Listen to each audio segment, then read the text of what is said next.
વિદ્યાર્થી મિત્રો, આજે આપણે ટીવાયના થર્ડ યરના સેમ 5નો મૂડી બજેટિંગનો એક દાખલો ગણીશું. દાખલા નંબર 32. ગુજરાત યુનિવર્સિટીએ નીચે જણાવેલા 3 યંત્રો સુપર ડિલક્સ અને બેસ્ટ પૈકી ગમે તે એક યંત્ર ખરીદવા માંગે છે. દરેક યંત્રનું મૂડી રોકાણ એક સરખું છે 25 લાખ. દરેક યંત્રનું અંદાજિત આયુષ્ય 5 વર્ષનું. ભંગાર કિંમત નથી. અપેક્ષિત વળતરનો દર 10%. ત્રણેય યંત્રનો ઘસારા અને કરવેરા પછીની અંદાજિત કમાણી નીચે મુજબ છે. વિદ્યાર્થી મિત્રો, ઘણી વખત યુનિવર્સિટીની એક્ઝામમાં આ દાખલો બેઠો પૂછાઈ ગયો છે ને આ દાખલો પૂછાવાના 100% શું હું તેમજ કહું છું કે 200% ચાન્સ છે. આ દાખલો સમજીને જજો વિદ્યાર્થી મિત્રો, મોસ્ટ ટાઈમ દાખલો છે. તો આપણને દાખલામાં વર્ષ આપેલ છે, આપણને યંત્રો આપેલા છે સુપર, ડિલક્સ અને બેસ્ટ. નીચેની પદ્ધતિના આધારે તમારી યંત્ર ખરીદવાની સલાહ આપશો. પરત આપ સમય, ચોખ્ખું વર્તમાન મૂલ્ય અને નફાકારકતાનો આંક. તમને 10% વટાવ પરિબળે વર્તમાન મૂલ્ય આપેલું છે. વિદ્યાર્થી મિત્રો, તમને દાખલામાં ઘસારા અને કરવેરા બાદની કમાણી આપેલી છે. હવે વિદ્યાર્થી મિત્રો, આપણે યંત્ર સુપર માટે ગણતરી કરીશું. આપણને દાખલામાં રકમ આપેલ હતી કે ઘસારા અને કર પછીની કમાણી. તો આપણે પહેલાં વર્ષ લખી નાખવાના 1, 2, 3, 4, 5. હવે આપણને દાખલામાં રકમ આપેલ હતી સુપરની, ઘસારા અને કર પછીની કમાણી 4 લાખ, 5 લાખ, 7 લાખ, 4 લાખ અને 2 લાખ. તો આપણે લખી નાખવાનું 4 લાખ, 5 લાખ, 7 લાખ, 4 લાખ અને 2 લાખ. વિદ્યાર્થી મિત્રો, આપણને કીધું છે ઘસારા અને કર પછીની કમાણી. એનો મિનિંગ એમ થાય કે ઘસારો એ બાદ થયેલો છે અને કર પણ બાદ થયેલો છે. વિદ્યાર્થી મિત્રો, નફો આવી રીતે આપેલો હોય ઘસારા, દાખલામાં તમને છે ને નફો આવી રીતે આપેલો હોય ઘસારા અને કરવેરા. તમને દાખલામાં જ્યારે રકમ આપેલો હોય ત્યારે તમને દાખલામાં રકમ આવી રીતે આપેલો હોય ઘસારા અને કરવેરા પહેલાંની કમાણી, એમાંથી આપણે માઇનસ કરવાનો ઘસારો, એટલે બીજી કોલમ થઈ ગઈ. પછી ત્રીજી કોલમ આપણને મળે ઘસારા પછી અને કર પહેલાંની કમાણી, એમાંથી માઇનસ કરવાનું આપણે કરવેરા. એના પછીની જે કોલમ મળે ને એ કોલમ આપણી જે દાખલામાં રેડી આપેલ છે એ જ કોલમ છે ઘસારો અને કર પછીની કમાણી. એના પછી આપણે પ્લસ કરવાનું, પ્લસ ઘસારો. એના પછી જે મળે ને એને કહેવાય રોકડ પ્રવાહ. એટલે દાખલામાં જ્યારે તમને એમ આપેલ હોય ને ઘસારા અને કર પછીની કમાણી, એટલે ઘસારો એ બાદ થયેલો છે, કર પણ બાદ થયેલો છે. તો હવે આપણે ખાલી ડાયરેક્ટ ઘસારો પ્લસ કરી નાખવાનો અને રોકડ પ્રવાહ મેળવી લેવાનો. ઘસારો કઈ રીતે ગણવાનો?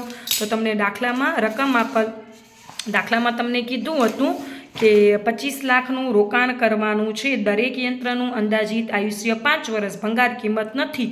તો આપણે ઘસારો ગણી લેવાનો.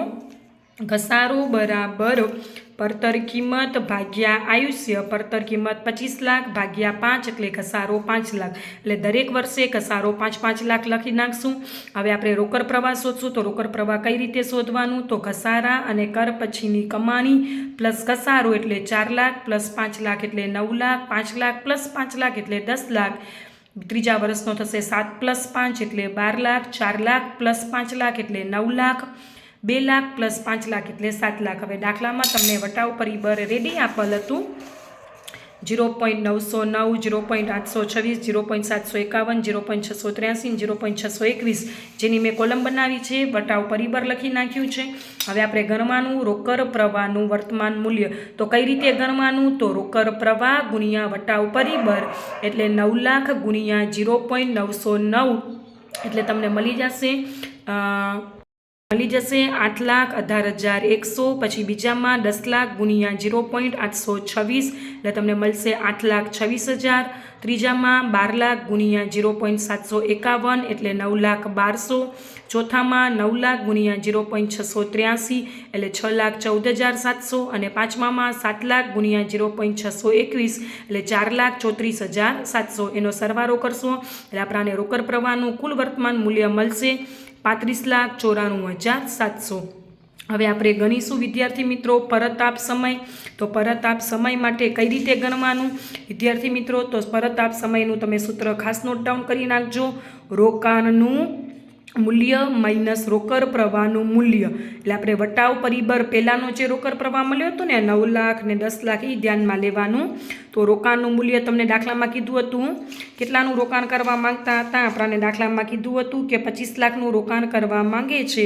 તો આપણે લખી નાખવાનું 25 લાખ માઇનસ પહેલા વર્ષનો રોકડ પ્રવાહ માઇનસ કરશું તો 9 લાખ, બીજા વર્ષનો રોકડ પ્રવાહ માઇનસ કરશું તો 10 લાખ, એટલે 25 લાખ માઇનસ 2નો સરવાળો 19 લાખ, એટલે આપણો બાકીનું રોકાણનું મૂલ્ય બચશે 6 લાખ. હવે ત્રીજા વર્ષનો નફો જોશો ને વિદ્યાર્થી મિત્રો, તો જે આપણો જે રોકાણનું મૂલ્ય 6 લાખ બચ્યું ને એની સામે આપણો રોકડ પ્રવાહ ખાલી આપણી પાસે 10 લાખ રૂપિયા જ છે. તો જ્યારે આવી રીતે તમે પરતાપ સમય ગણતા હોય તો પહેલાં રોકાણનું જેટલું મૂલ્ય આપેલું ને એમાંથી સ્ટેપ બાય સ્ટેપ, એટલે પહેલા વર્ષનો રોકડ પ્રવાહ જવા દેવાનો, બીજા વર્ષનો રોકડ પ્રવાહ જવા દેવાનો. હવે એની સરખામણી કરવાની કે રોકાણના મૂલ્યની આસપાસ રકમ આવતી હોય, 25 લાખમાંથી 19 લાખ ગયા એટલે 6 લાખ બચ્યા. હવે ત્રીજા વર્ષનો રોકડ પ્રવાહ જોશો ને તો તમારો 10 લાખ છે, એટલે આપણું જેટલું રોકાણનું મૂલ્ય બચ્યું ને એનાથી વિદ્યાર્થી મિત્રો, આપણે ત્રીજા વર્ષનો રોકડ પ્રવાહ 12 લાખ રૂપિયા છે. તો આપણે જે 6 લાખ રૂપિયાનું આપણું જે રોકાણનું મૂલ્ય બચ્યું ને એની સામે આપણો રોકડ પ્રવાહ 12 લાખ મોટો છે. એટલે રોકાણના મૂલ્યની સામે જ્યારે રોકડ પ્રવાહ મોટો હોય ત્યારે બાદબાકી કરવા નહીં જવાનું. જેટલું રોકાણનું મૂલ્ય બચે એના પછીનું જે વર્ષ આવે એ રોકડ પ્રવાહને એના વડે ભાગી નાખવાનું. તો 6 લાખ ભાગ્યા 12 લાખ એટલે 0.5, એટલે 2 વર્ષ તો રોકડ પ્રવાહ વપરાઈ જ ગયા, એમાં 0.5 ઉમેરી દઈએ એટલે આપણો પરતાપ સમય થઈ જશે 2.5 વર્ષ. વિદ્યાર્થી મિત્રો ખાસ નોટ ડાઉન કરી નાખજો. હવે આપણે ગણીશું ચોખ્ખું વર્તમાન મૂલ્ય. ચોખ્ખું વર્તમાન મૂલ્ય ગણવા માટે આપણે સૂત્ર લખી નાખવાનું, રોકડ પ્રવાહનું વર્તમાન મૂલ્ય માઇનસ રોકાણનું વર્તમાન મૂલ્ય. રોકડ પ્રવાહનું વર્તમાન મૂલ્ય એટલે મેં હમણાં ગણ્યું હતું ને 35,94,700 માઇનસ રોકાણનું વર્તમાન મૂલ્ય. આપણે રોકાણ કેટલું કરવાનું છે બુકમાં કીધેલું છે 25 લાખનું, તો 35,94,700 માંથી 25 લાખ જશે એટલે 10,94,700. હવે વિદ્યાર્થી મિત્રો આપણે નફાકારકતાનો આંક ગણશું. તો જેવું ચોખ્ખા વર્તમાન મૂલ્યનું સૂત્ર છે ને એવું જ નફાકારકતાના આંકનું સૂત્ર છે. ચોખ્ખા વર્તમાન મૂલ્યના સૂત્રમાં વચ્ચે માઇનસ આવે અને નફાકારકતાના સૂત્રમાં માઇનસ ના આવે પણ બંનેનો ભાગાકાર કરવાનો. એટલે સૂત્ર યાદ રાખવાનું, રોકડ પ્રવાહનું વર્તમાન મૂલ્ય ભાગ્યા રોકાણનું વર્તમાન મૂલ્ય. રોકડ પ્રવાહનું વર્તમાન મૂલ્ય 35,94,700 ભાગ્યા 25 લાખ, એટલે આપણો નફાકારકતાનો આંક થઈ જશે 1.44. વિદ્યાર્થી મિત્રો એક હું તમને હોમવર્કમાં આપું છું. આપણી પાસે યંત્રો 3 હતા, સુપર, ડિલક્સ અને બેસ્ટ. મેં સુપરનો તમને દાખલો ગણીને આપ્યો છે, તમે ટ્રાય કરજો વિદ્યાર્થી મિત્રો ડિલક્સ